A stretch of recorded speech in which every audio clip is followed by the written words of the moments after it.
Who smokes more weed between you and Snoop Dogg? It's California. See that? That's how you can tell it's California smoke. By the way, the smoke more when it. That's a good question. So it was a funny way of looking at the little annoyances that we all face as weed connoisseurs. Yeah, we on Boss Talk 101. Yeah, we gonna talk. With everybody's going to be a different story, and why there's not more Jamaicans. Exactly. I can't tell you, because I also had that opinion of my own career, where I broke in Jamaica, then I broke in the States, 2000, 2001. I become a phenomenon worldwide, and then about 2010, I'm still doing the same music as I told you before. I know I'm still fire. I'm still doing good music, but I'm being told by the States, oh, dancehall is not reacting on the radio anymore. It's not playing.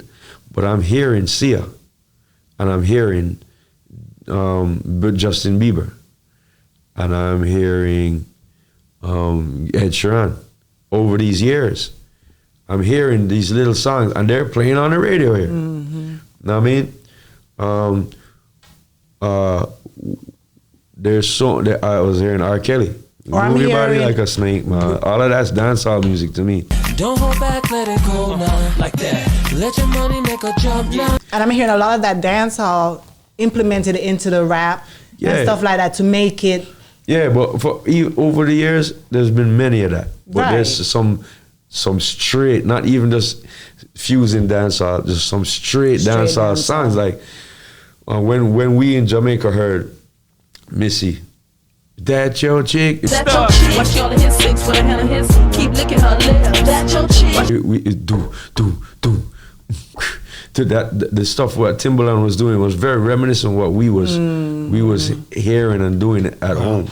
No, it's real. So it was kind of blended a lot, and you know it take time for people to kind of gravitate toward that sound and realize that's dancehall. As a young DJ or MC when I was coming in the game about 2001, when Give Me the Light was breaking. Just give me the light and pass the joe. What's another buckle of more? I have a cousin who's a paramedic in Miami, but his wife's a teacher. And she said, she called us one day and was like, yo, there's kids fighting in my school about your song. And I'm like, what are they fighting about? She said, Give Me the Light.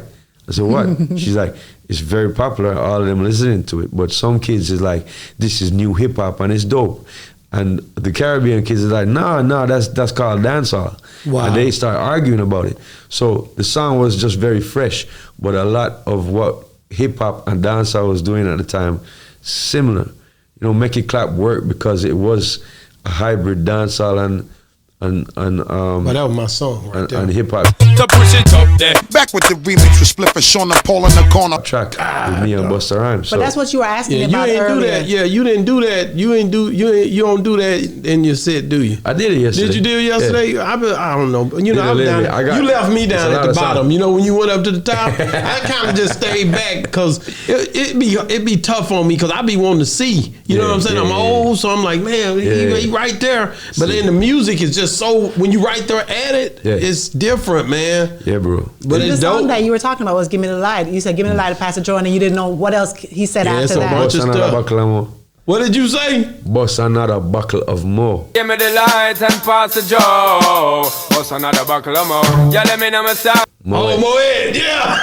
See, that's the part you're like, I'm the type I want to hear it. I don't even look up the lyrics. I want to figure it out. You know what I'm saying? Same thing. Sometimes I hear hip hop songs, I'm like, I don't, because of the context of what they're saying or how they're speaking, I don't know what they mean by that. Yeah.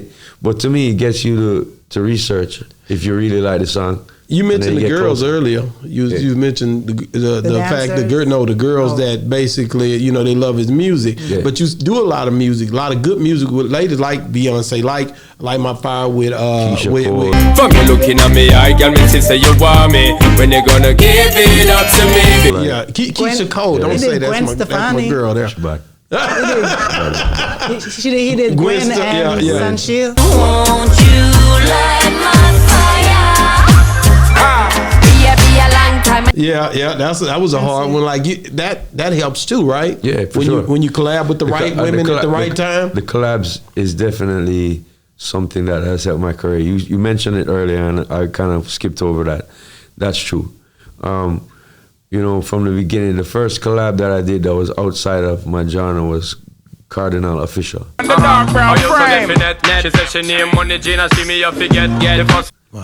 From Canada.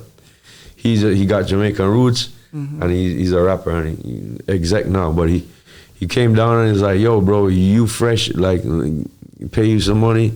Pay me $2,000. I'm like, spit the track. Big money. Yeah, it was for me. But at that time, right? For real. And he was the first one to do that. And I saw the benefit. I felt the benefits, you know.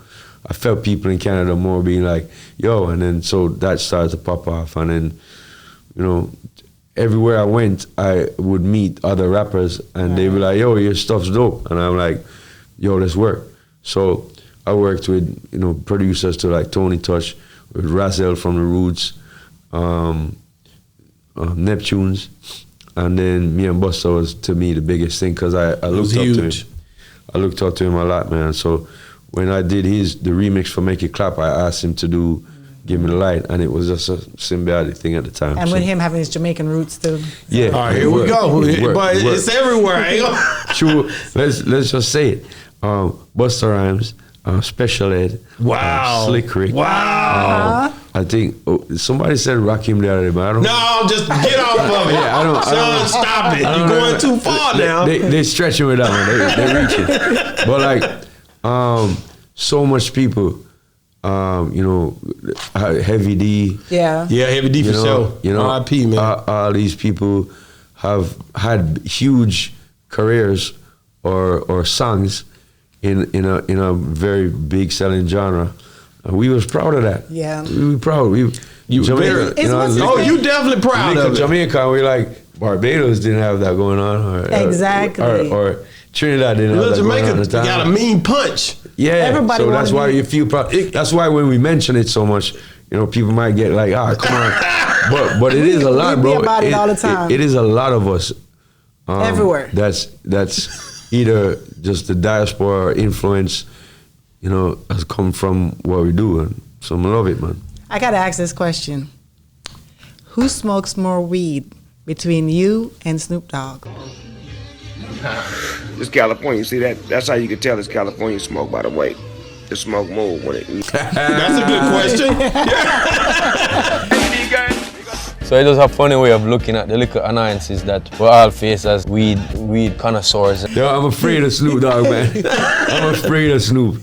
Yo, I went on tour with him, Rock the Mic tour, 2003. How was that? Yeah, crazy.